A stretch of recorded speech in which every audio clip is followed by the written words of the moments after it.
Percaya atau tidak, video hyperlapse ini aku buat hanya dengan memanfaatkan kecanggihan Google Earth.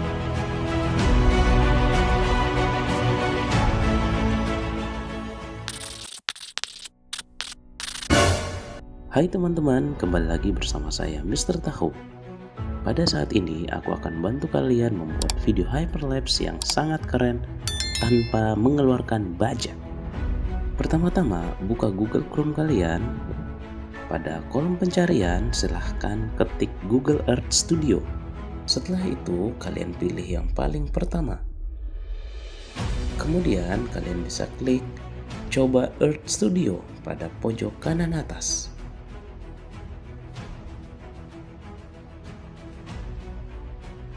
Bagi kalian yang baru pertama kali menggunakan Google Earth Studio, kalian perlu sign up dengan masukkan beberapa data pada kolom pertanyaan seperti first name, kemudian last name. Selanjutnya pada bagian company atau organization, teman-teman bisa masukkan sesuka hati teman-teman. Selanjutnya pada bagian negara, teman-teman silahkan masukkan negara teman-teman. Kemudian pada bagian industri kita pilih YouTube Creator. Selanjutnya pada bagian How will you use Earth Studio? Di sini aku masukin saja make some videos. Kemudian silahkan klik submit. Setelah sign up, untuk memulai mengakses Google Earth, kita klik link yang paling atas. Kemudian kita berikan tanda centang dan pilih setuju. Setelah itu, untuk dapat memulai, teman-teman silahkan pilih project kosong. Selanjutnya silahkan berikan nama projectnya. Setelah itu, pada bagian dimensi, supaya kualitas video yang dihasilkan dari Google Earth sangat baik, maka kita perlu mengganti dengan ukuran dimensi video 4K. Kemudian untuk durasi, frame dan kecepatan atau frame rate-nya teman-teman bisa atur, namun di sini saya biarkan saja sesuai dengan settingan default-nya.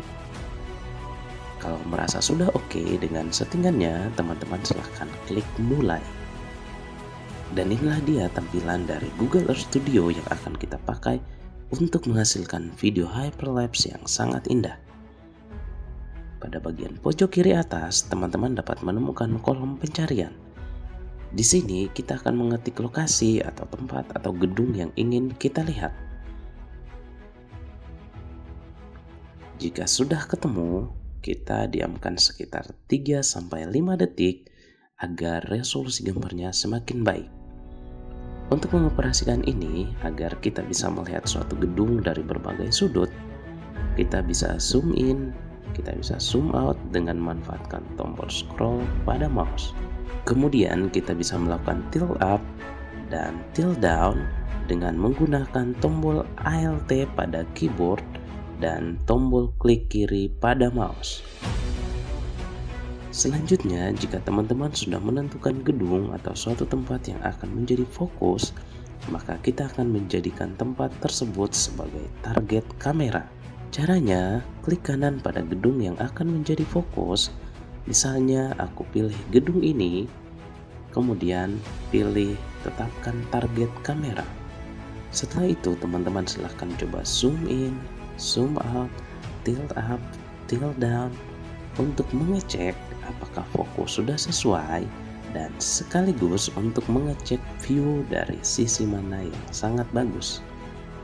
Oke, sekarang kita akan memulai untuk membuat hyperlapse. Pertama, di sini aku akan zoom out dulu. Setelah itu aku nyalakan keyframe-nya untuk posisi kamera dengan cara mengklik tombol keyframe pada sisi kiri. Selanjutnya kita akan melakukan zoom in pada detik ke-1, maka teman-teman perlu pergi ke detik ke-1 kemudian zoom in sehingga gedungnya terlihat lebih jelas, dan setelah itu teman-teman perlu aktifkan kembali keyframe-nya. Selanjutnya, kita akan melakukan pergerakan kamera, memutar ke arah kiri atau ke arah kanan, bahkan membuatnya terlihat dari atas. Ini semua tergantung selera teman-teman, mau perpindahannya ke arah mana. Jika dalam pengerjaan ada bagian yang kurang sesuai, teman-teman silahkan seleksi keyframe-nya dan silahkan hapus. Atau jika merasa terlalu cepat atau kurang cepat, teman-teman silahkan seleksi keyframe-nya dan geser keyframe-nya ke arah kiri ataupun ke arah kanan. Intinya teman-teman bisa mengatur sesuka hati. Untuk mengecek hasil pergerakan kameranya, teman-teman bisa play dari awal dengan menekan tombol spasi pada keyboard. Oke teman-teman, karena di awal tadi aku tidak mengganti durasi waktunya. Jadi sepertinya ini cukup lama, yakni sekitar 15 detik. Sehingga aku perlu mengatur posisi kamera secara tepat dalam 15 detik ini. Jadi saya akan coba dulu. Oh ya, jika teman-teman baru pertama kali, ingat untuk sering-sering melihat previewnya untuk memastikan perpindahan kamera sesuai dengan keinginan teman-teman. Oke, kita sampai pada bagian akhir. Nah, pada bagian keyframe akhir ini aku akan berikan zoom out lagi. Setelah itu teman-teman bisa mengecek dan mengatur posisi keyframe-nya sekali lagi dan memastikan bahwa semua sudah sesuai dengan keinginan teman-teman. Kalau merasa sudah fix, kita bisa langsung klik render pada bagian sisi kanan atas. Di sini kita bisa lihat preview hasilnya dulu sebelum kita ekspor videonya. Oke, kalau merasa sudah fix, kita bisa langsung pilih video karena kita mau ekspor hasilnya dalam bentuk video.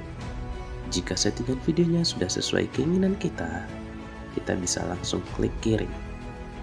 Nah, sekarang videonya sementara di render, jadi kita bisa menunggu saja karena hasilnya akan dikirim ke email kita. Kita menunggu beberapa saat tergantung kecepatan internet kalian ya. Jika sudah, maka akan berbunyi seperti berikut ini. Nah, sekarang kita bisa cek email dan ini videonya sudah masuk ya dan kita bisa memulai mendownload filenya. Oke teman-teman, dan inilah hasilnya. Di sini masih terlihat watermarknya ya. Tetapi teman-teman tenang saja, kita bisa menghilangkan watermarknya dengan tips berikut ini. Tetapi sebelum mengetahui tipsnya, pastikan teman-teman sudah like dan subscribe ya. Oke, tipsnya adalah pastikan pada bagian awal di settingan dimensi project kalian di Google Earth Studio adalah 4K. Dan ukuran video teman-teman yang akan diedit di aplikasi editing teman-teman haruslah lebih kecil dari ukuran 4K. Kemudian pada waktu teman-teman melakukan zoom in di Google Earth Studio, teman-teman tidak boleh terlalu zoom sampai objek gedungnya sangatlah mepet atau dekat dengan batasan frame bagian atas ataupun bagian bawah. Selanjutnya teman-teman silakan mengakali ukuran framenya ketika mulai mengedit. Oke teman-teman, selamat mencoba dan inilah dia hasilnya.